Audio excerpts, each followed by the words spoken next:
ராணி நேயர்களுக்கு அன்பான வணக்கம். இன்றைக்கு நம்ம நிகழ்ச்சியில் இணைஞ்சிருக்க ஸ்பெஷல் கெஸ்ட் நம் அனைவரின் இதயத்திற்கும் ரொம்பவே நெருக்கமானவர். அவர்தான் பேராசிரியர் கார்டியாலஜிஸ்ட் டாக்டர் வி சொக்கலிங்கம் அவர்கள், இதய நல மருத்துவர், சென்னை. வணக்கம் ஐயா. வணக்கம்மா. ஐயா, முதல் கேள்வி, யூஸ்வலாக மனுஷங்க எல்லாருக்குமே என்ன ஒரு ஆசைனா எப்பயுமே இளமையாக இருக்கணும் அப்படின்றது எல்லாருக்குமே ஆசை. ஆனால் அதுக்கு என்ன செய்யணுமோ அதெல்லாம் செய்ய மாட்டோம். ஆனால் முக்கியமாக வந்துட்டு இதயம் இளமையாக இருக்கணும்னு சொல்கிறீங்க. அப்படிப்பட்ட இதயத்தை எப்படி இளமையாக பார்த்துக்கிறது? இது முக்கியமானதுமா. இப்போ இந்த டாக்டர் சொக்கலிங்கம் 80 வயதாகின்றது. இப்போ 4 நாடுக்கு போயிட்டு வந்து எல்லோரும் கேட்குறது உங்களுக்கு 58, 60, 62 வயசாக இருக்குமான்ட்டு.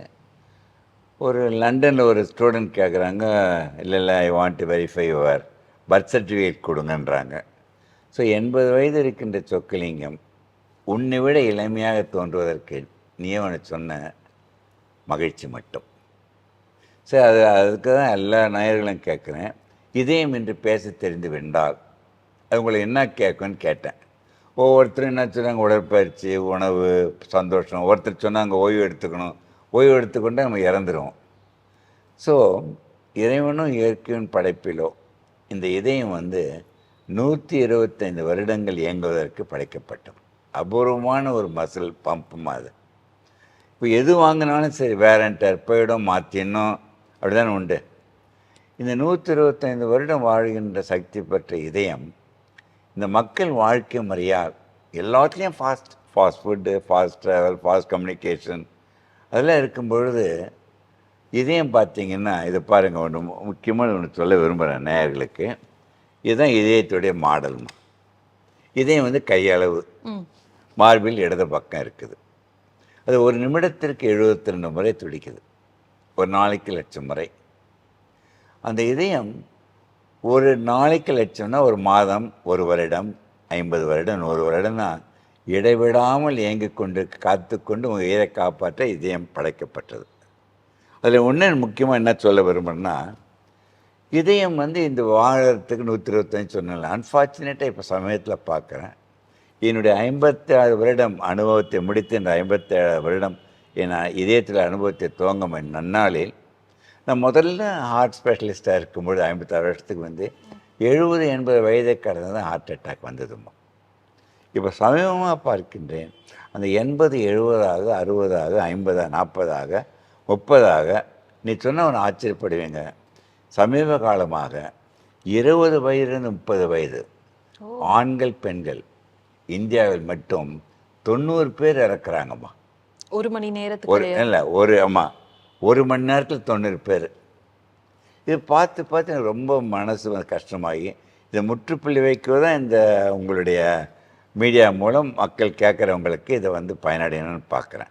நான் சொல்லுகின்ற கருத்து எவரும் பயமுறுத்துவதற்காக இல்லை, புரிந்து கொண்டு மனதில் வைத்து கடைப்பிடிக்க ஆரம்பித்து விட்டால் இதை கேட்கின்ற நேயர்கள் அனைவருமே என் உறவினர்களாகவோ நண்பர்களாகவோ 100 வருடம் வாழ முடியும். ஸோ 125 வருடம் வாழ வேண்டிய இதயம் அதை 100ஐ கழித்து 25 வயதில் இறப்பதுன்றது அவனுடைய அறியாமை. நான் முதல்ல ஒரு கேள்வி கேட்டேன்லம்மா நித்யா, இதயம் பேச தெரிந்தால் என்ன கேட்கும்? நீ வைத்திருக்கின்ற பட்டமோ, புகழோ, ரூபாவோ, நகையோ எதுவுமே தேவையில்லை இதயத்திற்கு. ஒரு டொரண்டோவில் ஒரு ஸ்டூடெண்ட்டு இதயம் கேட்டால் கொஞ்சம் ரெஸ்ட் எடுத்துக்கணும்னு சொல்லும், ஓய்வு எடுத்துக்கணும்னு சொன்னால் இதயம் நின்று விட்டோம், அது முடியாது. இதயம் கேட்பது ஒன்றே ஒன்று, நீ மகிழ்ச்சியாக இரு. மகிழ்ச்சியாக இருந்தால் இளமையாக இருந்துக்கலாம். இதயம் மகிழ்ச்சி என்ற ஒரு தாரக மந்திரம், அதை விட சிறந்த தியானமும் கிடையாது, சிறந்த மருந்தும் கிடையாது, மகிழ்ச்சியும் ஸோ எந்த நிலையிலும் நீ மகிழ்ச்சியாக இருக்க கற்றுக்கணும். ஒன்று முக்கியமாக சொல்கிறேன், நீ கேட்ட கேள்வினால மகிழ்ச்சி ஒன்று இருந்தால் குரோனாலஜிக்கல் ஏஜ்னு ஒன்று இருக்குதுல்ல, அந்த ஒரு நொடி, ஒரு செகண்டு நீ ஃபார்வேர்டும் பண்ணும்போது ரிவர்ஸும்னா இது life going on unidirectional. So chronological ஏஜை நீ டச் பண்ண வேண்டியதில்லை. பயாலாஜிக்கல் ஏஜ்னு சொன்னீங்கல்ல, இளமையாக இருக்குது என்னென்னா 80 வயது ஒருவர் 60, 30, 20 வயது கூட நான் வந்துட முடியும். அந்த பயாலாஜிக்கல் ஏஜை ரிவர்ஸ் பண்ணுகின்ற சக்தி உன் மனநிலை. ஒரே தாரக மந்திரம் மகிழ்ச்சி. ஏன் இந்த மகிழ்ச்சி சொல்கிறேன்னா, முக்கியமாக பாருங்களேன், இப்போ கேட்கின்ற நேயர்கள் அனைவரும் நம்ம பேட்டியை கேட்குறாங்கம்மா. அவங்க மகிழ்ச்சியாக இருந்தால் அவங்க சொர்க்கத்தில் இருக்கிறாங்க. கேட்குறவங்க போர் அடிக்குது என்னடான்னு சொல்லிட்டு நீங்கள் டிவியோ யூடியூபோ க்ளோஸ் பண்ணிட்டு டென்ஷன் ஆனீங்கன்னா நீங்கள் நரகத்தில் இருக்கிறீர்கள். ஸோ சொர்க்கமோ நரகமோ இறந்த பிறகு வருகின்ற நிலை அல்ல, இருக்கின்ற நொடியில் அந்த நிலையில் மகிழ்ச்சியாக இருந்தீங்கன்னா வாழும்போதே வாழ்கின்ற அந்தந்த நொடி நீ மகிழ்ச்சியாக இருக்கல்லம்மா. ஒன்று சொன்னா ஆச்சு. நீ சிரிக்கிறல்ல, இப்போ நீ சிரிக்கும் பொழுது பில்கேட்ஸை விட பல மடங்கு பணக்காரி. ஆனால் மனம் ஒன்று வந்து அது மாதிரி தோண விடாது. அந்த மனதை நம்ம வந்து பக்குவப்படுத்தி உங்கள் மனதை மாத்திரம் வச்சுங்க. ஸோ எக்ஸலண்ட் ஒரு கருவியம்மா மனம். மனதினுடைய வெளிப்பாடு தானே மகிழ்ச்சி. உங்கள் மனதை எப்பொழுதுமே மைண்டை இங்கே உங்கள் சர்வெண்ட்டாக வச்சுக்கணும். நீ சர்வெண்ட்டாக வச்சிருக்க வரைக்கும் நீ சொல்கிற பேச்சை கேட்டுக்கிட்டே இருக்கும். அந்த மைண்டை உனக்கு மாஸ்டர் ஆச்சுன்னு வச்சுக்கோ, உன்னை கொன்றுவிடும். ஸோ இதில் ஒரு பழமொழி சொல்லுவாங்கல்லம்மா, ஆவதும் பெண்ணா அழிவதும் பின்னால், தீமைகள் அழிவதும் பெண். பத்தியா கரெக்டாக நம்ம மோனையோட சொல்லிட்டார். எந்த பெண்ணும் எதையும் அழிக்க மாட்டார். நாட்டிலோ வீட்டிலோ ஏற்படுகின்ற தீய சக்திகளை அழிக்கின்ற சக்தி பெண்களுக்கு மட்டும். பட் சொற்களில் நான் 56 வருடமாக சொல்லி கொண்டிருப்பது, ஒவ்வொரு மனிதனும் ஆவதும் மனதினால், அவன் அழிவதும் அவன் மனதினால் மட்டும்தான். நீ மகிழ்ச்சின்னு உணர்வில் இருக்கட்டுமே. இப்போ வந்து நகை வச்சுருக்க, நம்ம உடைமையில் வச்சுருக்கோம், ஃபோன் ஏதாவது ஒன்று திருடிட்டு போயிடலாம். நீ உள்ளே இருக்கிற மகிழ்ச்சி யாராவது திருட முடியுமா? முடியாது இல்லைம்மா. அந்த மகிழ்ச்சின்ற இருக்க என்ன தெரியுமா ஆகும்மா, என்டார்ஃபின் ஒரு ஹார்மோன் சுரக்குது. எது? என்டார்ஃபின். அதோட டோஸ்ன்னு வச்சிங்களேன், டோப்பமின், ஆக்சிடோசின், செரட்டோனின், என்டார்ஃபின், இந்த ஹாப்பி ஹார்மோன்ஸ் அனைத்தும் விலை மதிக்க முடியாதது. நீ மகிழ்ச்சி உணர்வுலேருந்து இப்போ நேயர்கள் கேட்குறாங்க, மகிழ்ச்சியோட இவங்க பிளட்டை இப்போ டெஸ்ட் பண்ணால் எல்லாமே கூடி போச்சு. முக்கியம் என்டார்ஃபின். இந்த என்டார்ஃபின் என்ன தெரியுமா நித்யா, நிறைய இப்போ அன்ஃபார்ச்சுனேட்டாக குழந்தைகளாக கூட அந்த போதைப் பொருள் இன்ஜெக்ஷன் போட்டுக்கிறாங்க. கவனிச்சிருக்கீங்களா? இந்த மார்ஃபின், ஓபியம், அது இன்ஜெக்ஷன் போட்டு அந்த போதைப் பொருளினால் இருக்கின்ற மகிழ்ச்சி, அந்த இன்ஜெக்ஷன் உங்களை கொன்றுவிடும். எல்லா உறுப்புகளும் செயலற்று போயிடும். 20-30 வயதில் போதையினால் அடிப்பட்டு அடிமையாகி இறந்துறாங்க. ட்ரக் அடிக்ஷன் சொல்கிறேன்லம்மா, அது தடுக்கணும். இப்போது நான் சொல்லுகின்ற என்டார்ஃபின் நீங்கள் ஆச்சரியப்படுவீங்க. உங்கள் உடம்பில் சுரக்கின்ற மார்ஃபின் தான் என்டார்ஃபின். எண்ட் மார்ஃபின், உடம்பில் சுரக்கின்ற மார்ஃபின் என்டார்ஃபின்மா. அது சுரக்க விட்டீங்கன்னா அந்த உடம்பில் சுரக்கின்ற மார்ஃபின் எல்லா உறுப்புகள் 100 வருடம் கடந்து இயங்கி காத்து கொண்டிருக்கின்றது. ஸோ அந்த என்டார்ஃபின் போய் கடையில் வாங்குகிற மருந்தாக இருக்க முடியாது. சரி, இவ்வளோ ஆராய்ச்சி பண்ணியிருக்காங்களே, ஏன் என்டார்ஃபினை வந்து ஒரு மருந்தாக சொல்லி மக்களுக்கு கொடுத்து வியாதி இல்லாத போய் எல்லோரும் எளிமையாக்கலாம்ல அப்படின்னு தான் தோணுது உனக்கு. சரி, என்டார்ஃபின் வந்து எக்ஸ்ட்ராக்ட் பண்ண 15 வருஷம் ரிசர்ச் பண்ணோம் நியூயார்க்கில். நானும் I was part of the research. இந்த என்டார்ஃபின் எக்ஸ்ட்ராக்ட் பண்ணுறோம் ஹியூமன்லேருந்து. அது 10 cc என்டார்ஃபின் எவ்வளோ ரூபாய் தெரியுமாம்மா? 2 லட்சம் ரூபாய். சரி, ரூபாய் இருக்குது எடுத்துக்கிறேன். ஏன்னா வரல முடியாது, இன்ஜெக்ஷன் தான் பண்ணுவோம். Any hormone injection hormone. சரி, பணக்காரன் இந்த 10 cc என்டார்ஃபின் போட்டுக்கிறேன். அதுவும் இன்ட்ராவினஸ் தான் போடணும், நரம்பு போடணும். தட் இஸ் நரம்புன்றது வெயின் மூலம், இன்ட்ராவினஸ். சரி, அது போட்ட எவ்வளோ நேரம் இருக்கும்னு நினைக்கிறீங்க? 2 லட்சம் 10 cc என்டார்ஃபின் போட்டேன். எவ்வளோ நேரம் இருக்கும்னு நினைக்கிறேம்மா? எவ்வளோ நேரம் வேலை செய்யும்? அவ்வளோ ரூபா செலவழிச்சிருக்கல, எவ்வளோ நேரம் வேலை செய்யும்னு நினைக்கிறேன்? ஒரு கெஸ் பண்ணேன். ஒரு ½ an hour இருக்கணும். நீ ½ an hour சொல்கிறேன். நல்லா ஒருத்தர் சொன்னார், இந்த 2 லட்சம் செலவழிச்சிருந்த டாக்டர் ஒரு 2 வருஷம் இருக்குமான்னு கேட்டாங்க. நீ ரொம்ப அருமையாக கேட்ட. அது 10 நிமிடத்திற்கு மீதி வேலை செய்யாது. ஸோ இயற்கை இறைவனை பாரு, நீ மகிழ்ச்சியாக என்டார்ஃபின் சுரந்துக்கிட்டே இருக்கிறதில்ல, விலை மதிக்க முடியாது.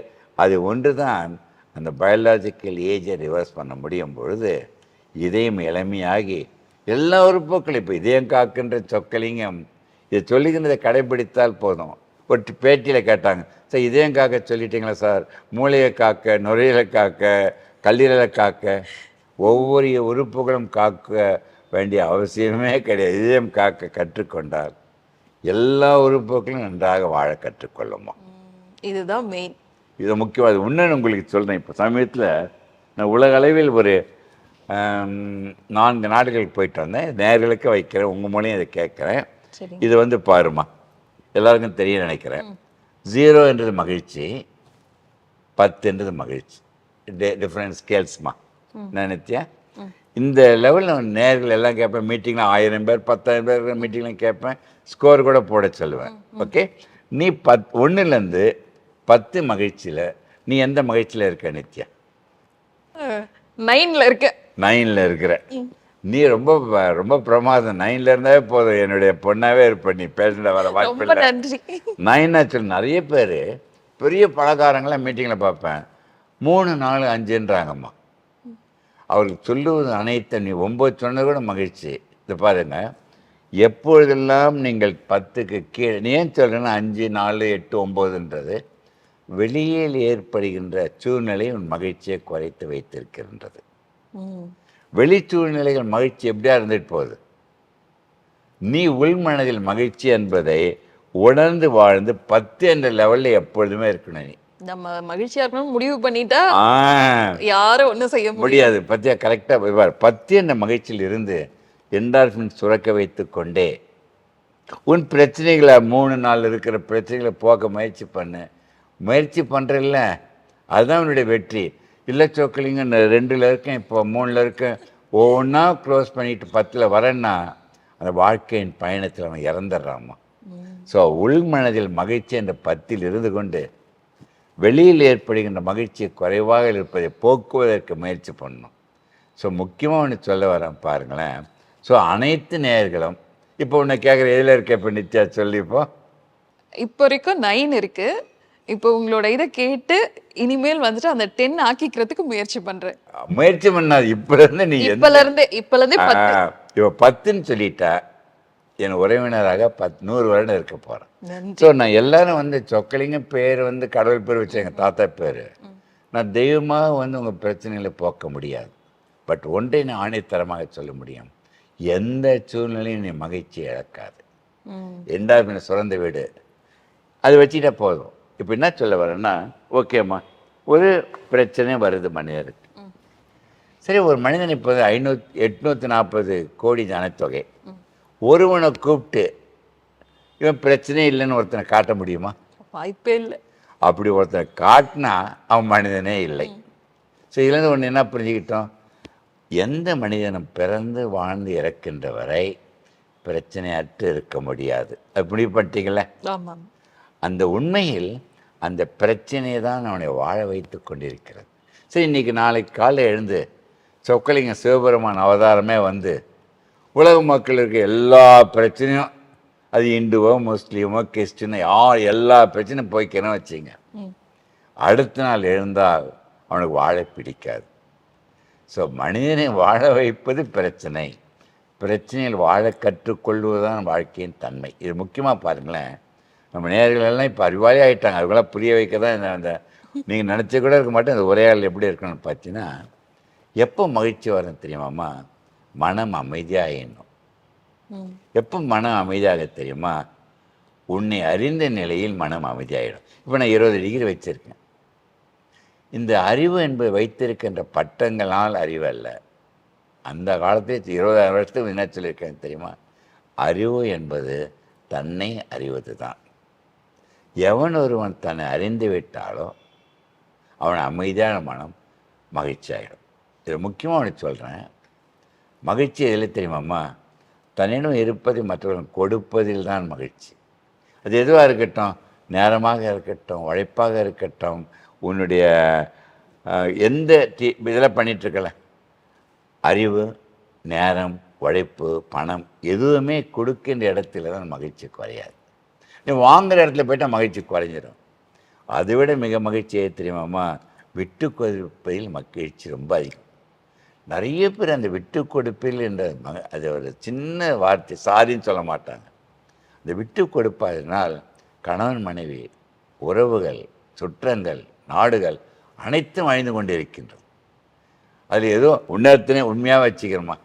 ஒரு ஆர்குமெண்ட் வருது சொக்கலிங்கத்திட்ட, நான் தவறே இல்லை, அவன் ஆர்கியூ பண்ணிக்கிட்டே இருக்கான். அவன் உயிரை காப்பாற்றினான்னா ஒரே வார்த்தை, சாரின்னு சொல்லிட்டு போயிடு, அட்லீஸ்ட் அவன் உயிரை காப்பாற்றிக்கலாம். ஸோ அது வந்து என்னதுன்னா, இப்படி சொன்னல, இந்த சொக்கலிங்க வந்து ஒரு உண்மைன்னு சொல்கிறேன். நான் ஒன்று சொன்னால் திமிரு பிடிச்சோன்னு நினச்சிடாத. என்னை விட இதுவரை எவன் ஒருவனையும் உயர்ந்தவன் நினச்சதில்லை. ஒன்று ஆணவம், அகங்காரம், பெரிய தீவிர பிடிச்ச நினச்சிடாரு. இதே சொக்கலிங்கம் இன்று வரை 840 கோடி ஜனத்தொகையில் எவர் ஒருவரையும் சொக்கலிங்கத்தை விட தாழ்ந்தவன் நினைத்ததே கிடையாது. நம்மை விட உயர்ந்தவரும் கிடையாது, தாழ்ந்த தாழ்ந்தவரும் அனைவரும் கிடையாது. சமம். நம்ம வச்சிருக்க பட்டம் பதவியெல்லாம் நம்ம சொசைட்டி கொடுத்தது. அதனால நான் சொல்கிறேன், எவன் ஒருவனும் தனித்து வாழ முடியாது. சொக்கலிங்கம் வந்து இப்போ மேடையில் போய் நான் தனித்து வாழ முடியும் இந்த நிலையில் இருந்தால் எல்லா சேர்த்து மென்டல் ஹாஸ்பிட்டல் அட்மிட் பண்ண போகிறேன். நான் பெற்றது அனைத்தும் சமுதாயம். என் உயிரை கொடுத்து எங்கள் அப்பா அம்மா, அறிவு, இந்த பேனா எதுவாக இருக்கட்டும், யார் கொடுத்த சமுதாயம் தானே. நீ வாங்கின அனைத்தும் சமுதாயத்திலிருந்து இருக்கும் பொழுது இருக்கின்ற வரை நீ பெற்ற சமுதாயத்திற்கு கொடுத்து கொண்டே இருமா. மகிழ்ச்சி குறையவே குறையாது. மகிழ்ச்சி குறையாத போது வயசும் கூடாதுன்னு நினச்சிட்டு இருக்கேன். ஸோ அந்த அந்த என்டார்ஃபின் எல்லா வியாதிகளும் போய்க்கிடும். வர வியாதிகளை வராமல் தடுக்கின்ற சக்தியும் அந்த மகிழ்ச்சியாக அதான் அடிக்கடி சொல்கிற நேயர்களுக்கு, வெற்றி அடைவது மகிழ்ச்சி அல்ல, மகிழ்ச்சியுடன் இருப்பது தான் வெற்றி என்று உணர்ந்தால் போதும். சூப்பர். நீங்கள் ஒன்று சூப்பர் சொல்லணும். உன் மனசில் என்ன தோணுது சொல்லட்டுமா? எப்படி சொக்கலிங்க சூழ்நிலையில் அமைதியாக இருக்க முடியும்? நீங்கள் ப்ராக்டிக்கலாக சொல்லுன்னு கேட்குறேன்னு வச்சுக்கம்மா. நான் சொல்லட்டுமா? ப்ராக்டிக்கலாக ஒன்று தாம்மா. மாற்ற முடியாத ஒன்று இருக்கும்ல, அது ஏற்றுக்கொள். ஃபார் எக்ஸாம்பிள் கோவிலில் பாருங்கள், கோடானு கோடி மக்கள், உறவினர்கள், நெருங்கிய நண்பர்கள் இறந்துட்டாங்க, வேலைகள் போயிடுச்சு, பண இழப்பு, அனைத்தையும் மாற்ற முடியாது நினச்சிக்கிட்டல. மாற்ற முடியாததை ஏற்றுக்கொள்கின்ற மனப்பக்குவம்.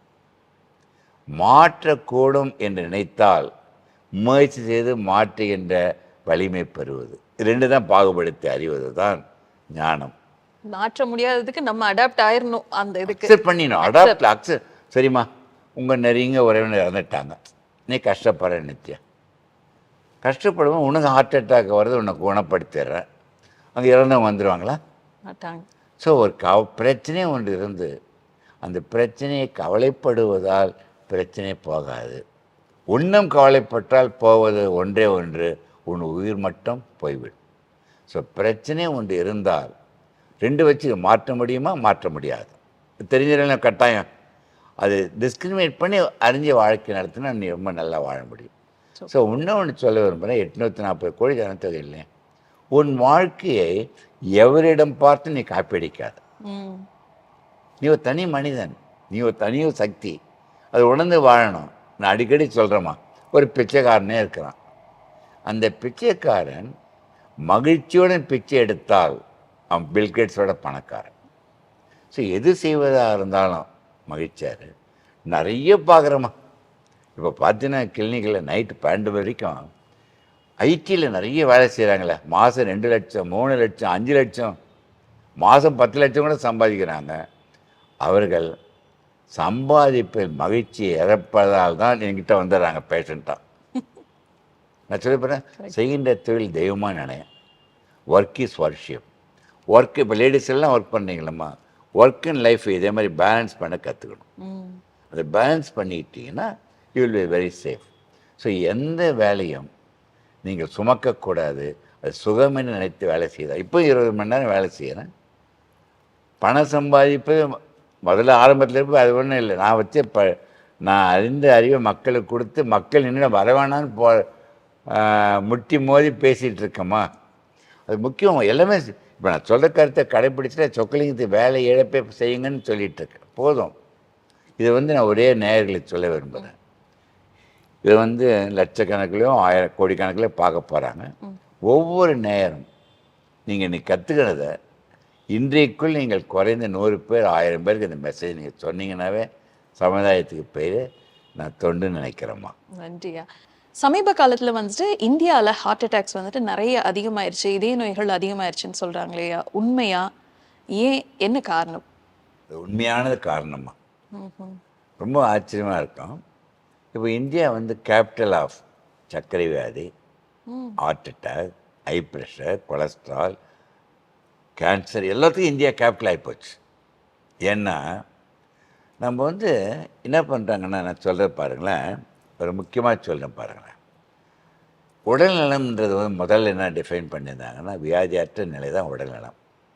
WHO 49 வருடத்துக்கு முன்பு ஹெல்த்தை எப்படி டிஃபைன் பண்ணாங்கன்னா, பாசிட்டிவ் ஸ்டேட் ஆஃப் ஹெல்த் எப்படி தெரியுமா? மன அளவில், உடம்பு அளவில், ஆன்மீக அளவில், சமுதாய அளவில்.